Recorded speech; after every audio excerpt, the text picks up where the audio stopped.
Good afternoon to members of our local media and invited guests. It's my pleasure, on behalf of the Progressive Labour Party, to give a brief overview before I turn over today's press conference to our Shadow Minister of Finance, Mr. David Brett, who earlier on has given an excellent example of the vision and future direction that the Progressive Labour Party intend to take this country. It's one that shows balance between social consciousness and fiscal responsibility, and is one that will ensure going forward, if some of the recommendations are implemented, a positive trajectory towards economic growth. So without ado, I'd like to turn over the press conference to our Shadow Minister of Finance, Mr. David Brett. Thank you. Thank you, Leader. Ladies and gentlemen of the media, thank you for your attendance today. This press conference is for you to ask any questions about the issues and ideas raised in the opposition's reply to the budget. It is our contention that the One Bermuda Alliance will prolong the recession by their deep and ill-advised spending cuts. This budget will not help us turn the corner, but will put the economy firmly in reverse. The economy needs help to grow, not more forces that prevent it from growing. The PLP presented a balanced alternative that reduces spending but makes critical investments that will generate economic activity to help our economy return to growth. We have plotted a glide path that takes us to a balanced budget with a combination of spending reductions, freezes, investments, and growth. We have also proposed aggressive measures to diversify the economy and bring extra revenue to the government. We support civil service reform to make government more efficient. There are also measures that need to be taken in tax reform, banking reform, and debt collection reform. We also call for changes to our immigration laws for them to work better for our country. Finally, we issued a call for true shared sacrifice. If we are to emerge from where we are, there cannot be any no-go areas. Everything needs to be on limits, and we call on all stakeholders who love Bermuda to sacrifice together so that we can emerge a stronger country. I will now take any questions. Some of these, doing away with the some of the tax concessions that you had mentioned, what kind of assurances can you give that such a move wouldn't just lead to less jobs and less business? Well, what I can tell you is that you cannot give any assurances, but what is clear is that these tax concessions cannot go on forever. What we have proposed is we've proposed ending those concessions over a phased period of time, but also putting into effect additional spending in this year, more than the One Bermuda Alliance has, especially in areas such as tourism development, which will assist the retail sector and assist the hotels and restaurants. We have to understand that when these tax concessions were first introduced, they were only for the hotel industry, and they only cost the government $2.2 million a year. They're now costing the government $13 million a year, and the fact is that they are unsustainable, and they were not meant to be permanent. So it is time to start winding them back, and it's important that we do. Some people who are receiving the subsidies are using the money that they are not paying in payroll tax to pay dividends. There are examples of hotels last year that used the money that they save to pay dividends to their shareholders, and that can't be something that we want to do if we're talking about shared sacrifice. Mr.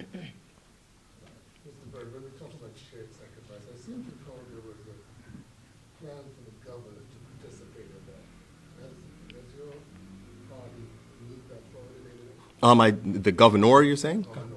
I do believe that the governor did commit to shared sacrifice. I'm uncertain, but I do believe he did. I can't speak to that issue specifically because it's not something that I covered or touched on in my budget reply. There's one remark you made in your budget reply, the House to check the bill. Were you being facetious, or was that a reference to formal? I think we all know who it was a reference to, Mr. Webb. Mr. Berg, you mentioned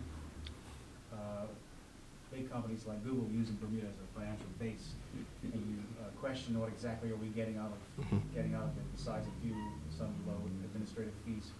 How much more would you like to see companies like Google give back to Bermuda?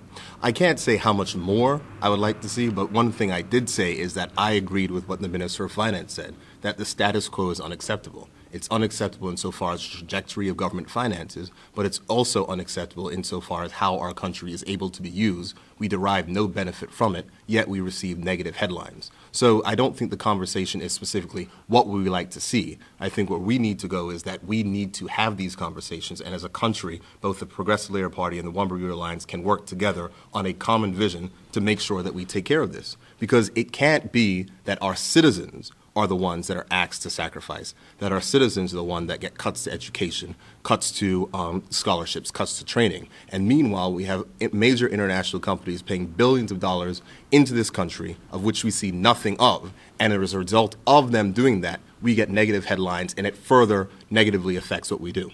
The fact of the matter is that it is not a central part of our business, but it is something that we can examine on how can we transition and use that. If it's just a company like Google, whether it's investing $100 million in Bermuda, whether it's in education, whether it's trading, it's different things. I think those are all things that can be open for discussion. But we have to look at the fact that what we have right now is not sustainable, and we have to look at all avenues and how we can change the direction in which we're going. You just alluded to this. Is there a scope for bipartisanship between what you're proposing and what the OBA is proposing? If so, where? I can't necessarily say where there's scope, but here's the one thing that I can say.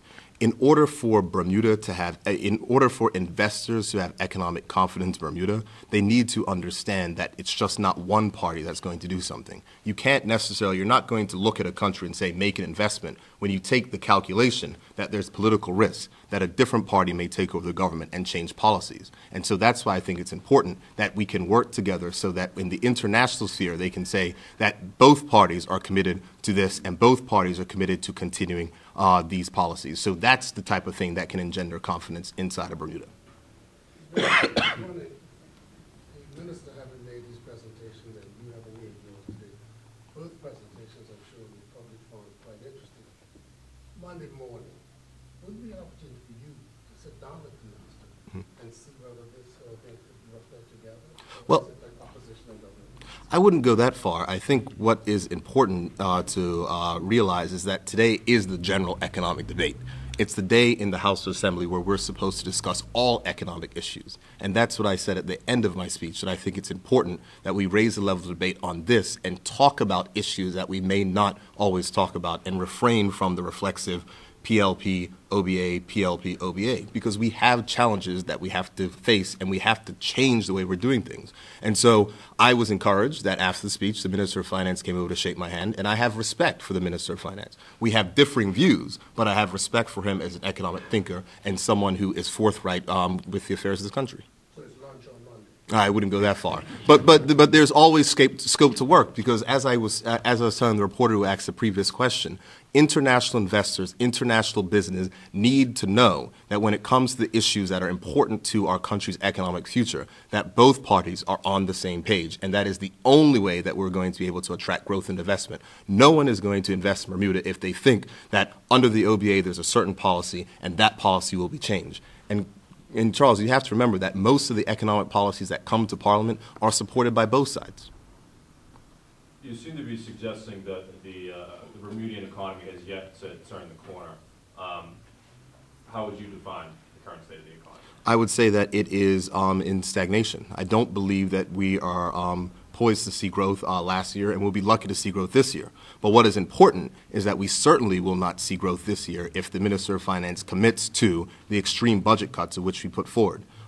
If you take the comparison of the economic activity in 2012, and if you look at the GDP from 2012, his cuts would represent a 1.7% or $90 million reduction in GDP, and that cannot be good for Bermuda going forward. Could you, there was a part where you talked about government efficiency, and you had mentioned reform to the grievance process. Wouldn't any reform to that process be opposed by the union? I wouldn't go that far, because what we said, what I said at the end is that everyone who loves Bermuda must work together in order for Bermuda to become better. And I think that the unions have, without question, been some of the only sectors which have actually taken it on the chin and sacrificed. We've seen workers in the hotel industry had pay freezes for 5 years. We've seen government workers cut back on overtime. We've seen government workers get their things reduced. So I think that to say that the unions are somehow unhelpful to this situation is completely wrong. Will the OBA's budget lead to more labor unrest? Specifically, will we see more union strikes like we've seen in recent weeks? What I will say is I'm not an expert on labor, but I am an expert on people. And I think that you have to make sure that you bring everyone to the table and be honest brokers in the process. And a lot of what we've seen from the government is not honest brokering. And we need to get to that point where we can all sit at the table, we can all discuss the issues, and we can all agree on a way forward. Because I believe that the unions have shown their willingness to compromise. I believe that industry has shown less willingness to compromise. And we need both people to come to the table so we can get to the point where we need to be. I have a question for the opposition leader about the Premier's travel expenses, $190,000. Well, it was revealed that it was 10,000 extra. It was 180. 180 was the 180,000. So the PLP is, you call for, first of all, Mr. Cannon there to exercise restraint. But people will say the PLP in the past were accused as well of excessive travel. Would it be fair for me to get up today and call the OBA by the United Bermuda Party title? Because that happened in the past too. Right? Today, we're speaking of shared sacrifice. You're seeing concessions. You're seeing furlough days by the workers in this country. And so it will be incumbent upon the Premier and Minister Crockett and others to look to bring some efficiency or cost savings in the travel. One thing about the Progressive Labor Party, we never, ever spoke about access travel because we understand that as cabinet ministers, you have to travel to conduct the people's business. It was the One Bermuda Alliance who set the stage for travel being an issue. And so quickly you will find the retort after this information has been provided that Premier Brown and Premier Cox also had high travel budgets. Well, first off, I think you're comparing apples and oranges. Dr. Brown was not only the Premier, but he was the Minister of Tourism and Transport. Okay, so he had 3 times the amount of work than the current Premier has on his table. We also know that the travel expenditure has been reduced over the last few years, and now we have seen an increase. So the question is, the people of this country have to ask, is $180,000 in travel expenses value for taxpayers' money? And I think the answer is no, it's not, because we have not yet seen the evidence of that $180,000 spent. It's justifiable when we see the evidence. And so it's important that the leadership, politically, who asks others to share in sacrifice also lead by example.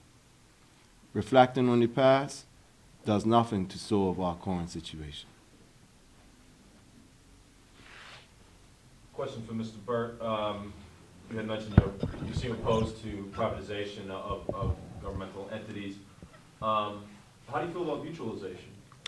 I think I apologize to you if I didn't make it clear enough in my speech.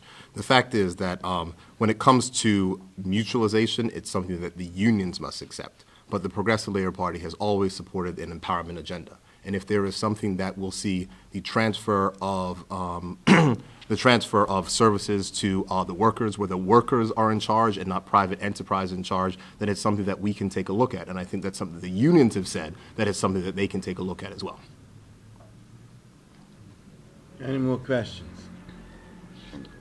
Okay, I'd like to thank everyone for coming, and I hope that you tune in to the general economic debate that quite possibly go to midnight tonight. Thank you.